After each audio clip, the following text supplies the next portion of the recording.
Okay, we're continuing now with the book of the Holy Grail of Wisdom quotes. We're on the letter C. We're at Carlo Collodi.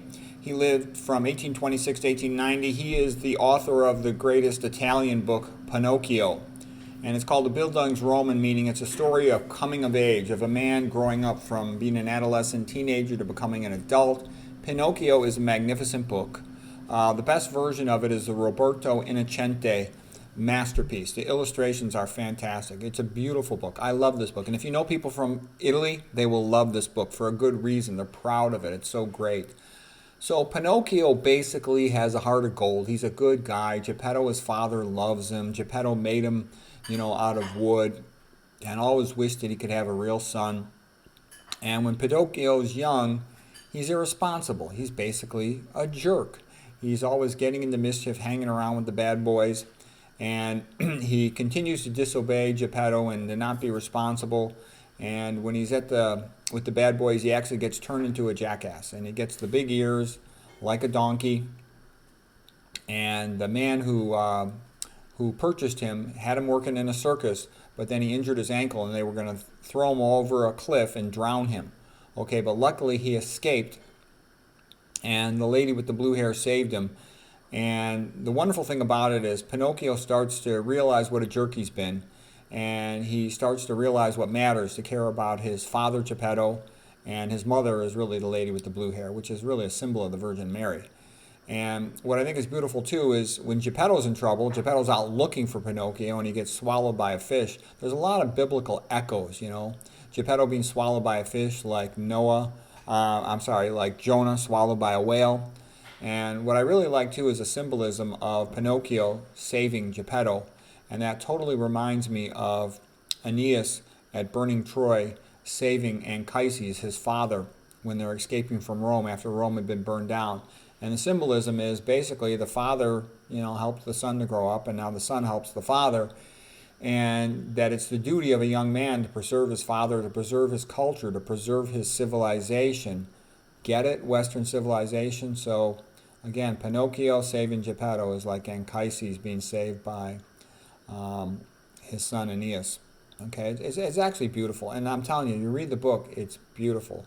The Roberto Innocenti book, it's magnificent. I love that book. Okay, the art is beautiful, the translation is beautiful. It's all great. And if you ever want to study Italian, that's a good way to learn Italian, is to read a bilingual version of Pinocchio. And here's just a typical sentence, just like the skill of the writing. Pinocchio, spurred on by the hope of finding his father and being in time to save him, swam all night long. And you'll just love the book. When you understand it and how Pinocchio loves his father, he loves his mother, and he's trying to make up for being a bad boy in the past. The whole thing is just beautiful.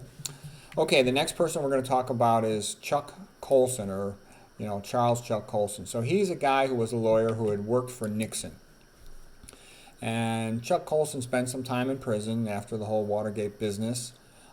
He later developed a Christian Fellowship prison ministry. And by the way, of course, those guys did far less than the moderns do routinely nowadays.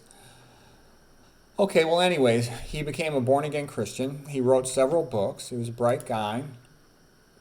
Eric Metaxas was a big fan of Chuck Colson. And here's just some quotes by Chuck Colson. Tolerance once meant that we could use our reason to discern good and evil in an open debate. Today, tolerance is used in an evil way, to call good evil and to call evil good. Yeah, he's totally right about that. And then here's an interesting statement. He says, I know the resurrection is a fact and that Watergate proved it to me. How, you might ask? Because 12 men testified that they had seen Jesus raised from the dead, and they proclaimed that truth for 40 years, never once denying it. Every one of them was beaten, tortured, stoned, and put into prison. They would not have endured that if it were not true. As a matter of fact, it was like 10 of the 12 apostles were martyred for their faith in Christ, okay? Watergate embroiled 12 of the most powerful men in the world, and they couldn't keep alive for 3 weeks. You're telling me the 12 apostles could keep alive for 40 years? No way. If you're ever interested in Christian apologetics, the best book to read is A Case for Christ by Lee Strobel. It's a magnificent book. And what will happen when you read it, and I studied that stuff extensively, you'll be amazed at how good the information is for the life of Christ. You'll be amazed at how good it is.